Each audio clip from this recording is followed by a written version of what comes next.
There are things that real estate agents know, but they don't always tell you. Not necessarily because they're being shady. Sometimes they assume you already know, or they don't want to overwhelm you with too much information too soon. But in this video, I'm pulling back the curtain and sharing 5 things that I believe every buyer deserves to know. Because once you understand what's happening behind the scenes, you'll be in a much better position to make smart, confident decisions. The first thing is how agent commissions actually work. Most buyers assume they're not paying their real estate agent, and technically that could be true, but only on the surface.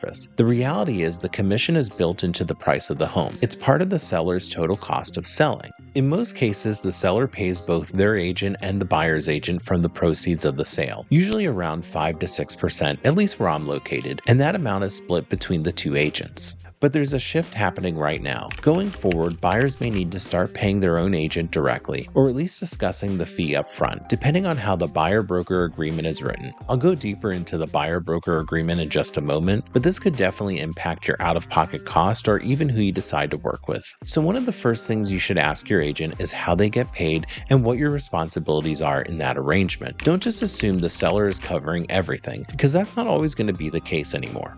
Let's talk more about the buyer-broker agreement because that's something that's changing how agents work with buyers. As of the last year or so, due to a legal settlement involving the National Association of Realtors, agents are now required to have a signed agreement in place before they show you a home, even just one. That agreement is called a buyer-broker agreement, and it lays out a few important things: who the agent represents, how long the agreement lasts, the geographic area it applies to, whether it's one property, a city, a region, or even an entire state, and how your agent expects to be paid. The agreement will include how much your agent expects to earn, and it will spell out who's responsible for paying that amount. That doesn't necessarily mean you'll have to pay out of pocket, but it does mean the fee needs to be discussed and addressed. In the past, this didn't come up much because the seller's side generally paid the buyer's agent through the listing commission, but that's not guaranteed anymore. Now, the agreement might say that you'll pay your agent directly, or it might say your agent will try to negotiate their fee into the offer or ask for a seller credit to cover it. But in most cases, unless something else is arranged, the default will likely say that you're responsible. The point is, this has to be in writing now, and you need to understand exactly what you're signing. You don't want to assume the agent is free only to find out you owe thousands of dollars at the closing table. Let's break this down a little further. Everything in real estate is negotiable, and that includes the buyer-broker agreement. Most of these agreements are fill-in-the-blank templates, just like standard real estate contracts, but that doesn't mean you can't negotiate or customize the terms to better fit your comfort level. One of the most important things to look at is how long the agreement lasts. Some agents may ask you to sign something that's good for 6 months or longer. Personally, I don't recommend agreeing to anything extreme like a multi-year contract. That's just not necessary. For most buyers, 6 months is a reasonable time frame, but if you're just meeting the agent for the first time and you're still trying to get a feel for how they work, it's totally fair to ask for a shorter term agreement, something like 30 days. That gives you both a chance to see if it's a good fit without locking you in long term. You can also ask for a property-specific agreement. That means the contract only applies to one home, maybe the first one they're showing you, and afterward you can decide whether or not you want to move forward with a longer agreement. That way you can get a sense of their communication style and how they work before committing. Now, just a heads up, some agents may push back on this and say they can't show you homes without a longer agreement. That's not necessarily a red flag, but it's okay to ask questions, request references, or have a deeper conversation about their process and what they're bringing to the table.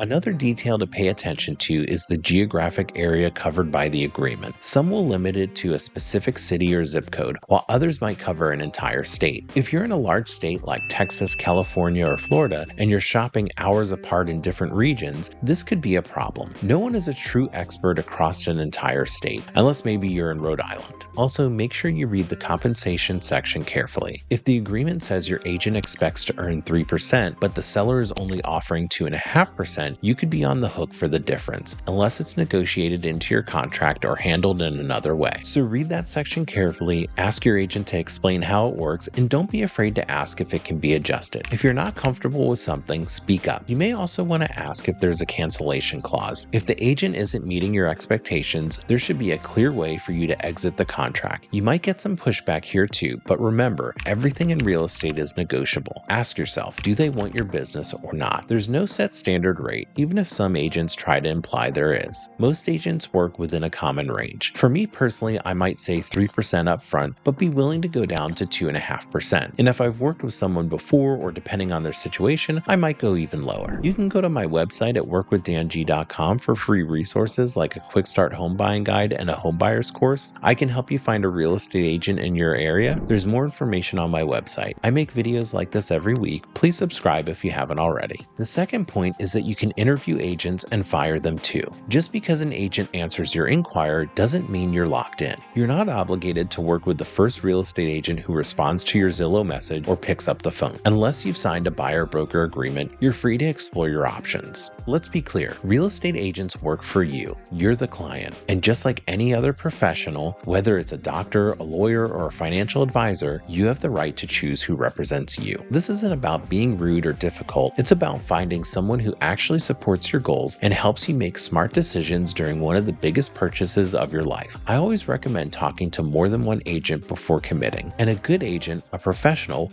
won't be offended by that. During that first conversation, don't be afraid to ask questions like, how long have you been in the business? How many buyers have you worked with recently? What's your process when it comes to finding homes or writing offers? How do you prefer to communicate? By text, email, or phone? How do you typically handle multiple offer situations? And what happens if I want to walk away from a deal? You're not just looking for someone with experience, you're looking for someone who listens, who explains things clearly, and who respects your pace. You don't necessarily need the busiest agent or the one who sells the most homes. You want someone who's focused on you. And here's something that a lot of people don't realize. If the relationship isn't working, you can change agents. If you signed a buyer-broker agreement and you're unhappy, you can ask to be released. Many agents will let you go without any hassle because at the end of the day, it's not worth the tension or a bad experience for either of you. That's why it's so important to read what you're signing before committing. You can always ask for a short-term agreement or an early exit clause that gives you a way out after a few weeks if things aren't going well.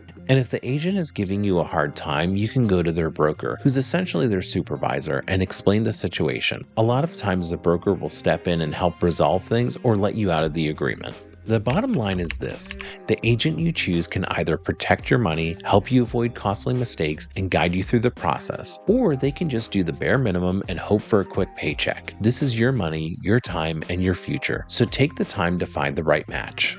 Let's move on to point number 3. The listing agent works for the seller. When a seller hires an agent, the agent is legally and ethically required to represent the seller's best interests, not yours. That's their client, that's who they're working for. So if you reach out to the listing agent directly, maybe you see a house on Zillow or drive by and call the number on the sign, chances are you're talking to someone who already has a relationship with the seller. They're not a neutral party. Now, in some states, it's okay for one agent to represent both the buyer and the seller in the same transaction. This comes with some limitations. That agent can't help you negotiate the best deal. They can't advise you to offer less. They can't tell you if you're overpaying, because they also represent the other side, the seller, and they're not allowed to take sides. Just a side note here, the rules for dual agency vary by state, so in some places agents may be able to do more or less than what I've described, but the core idea stays the same. If the agent is working both sides, they're not fully advocating for you. Even if they seem helpful, even if they answer your questions, they're still limited in what they can do, and more often than not, they're looking out for the seller's interest.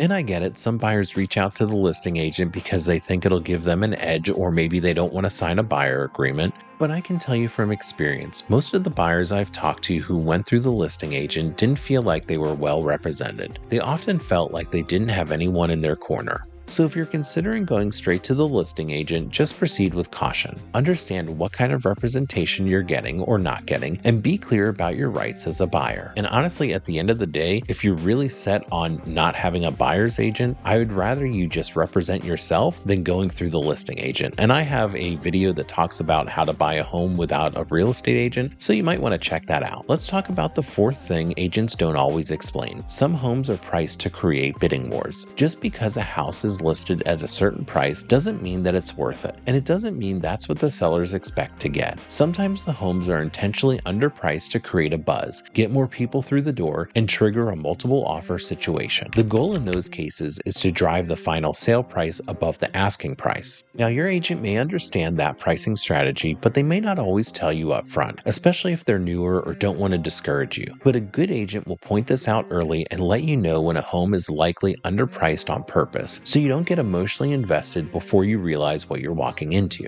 Because here's what happens. You fall in love with a house and then you find out that there are 15 other offers, and suddenly you're competing. And in that situations, buyers will start waiving important protections like the inspection or appraisal contingency just to win. That can be risky, especially if the home isn't worth what you're offering. When you understand the pricing strategy behind the home, you can take a step back, look at comparable sales, and decide what the property is actually worth to you, not just what it takes to beat the next buyer. All right, now on to number 5, and this one's super important. You need to know how to tell whether your agent really has your back or if they're just chasing a paycheck. There are a few things to look for. A good agent just doesn't unlock doors and ask you to make an offer. They take time to educate you. They explain the process clearly. They walk you through contingencies, timelines, financing options, and they check in on how you're feeling throughout the process. They're not rushing you, they're not pressuring you, they're supporting you. If an agent ever suggests skipping inspections or waiving contingencies without fully explaining the risks, that's a red flag. That's not about protecting you, that's about getting to the closing table as fast as possible. A good agent is going to say things like, let's keep looking, or this one doesn't feel right, even if it means more work for them. They'll be honest with you, even when it's not in their best financial interest. And if they're representing both sides, if they're also the listing agent, they should be extremely clear about how that impacts you. Transparency builds trust. Hiding those kinds of relationships breaks it.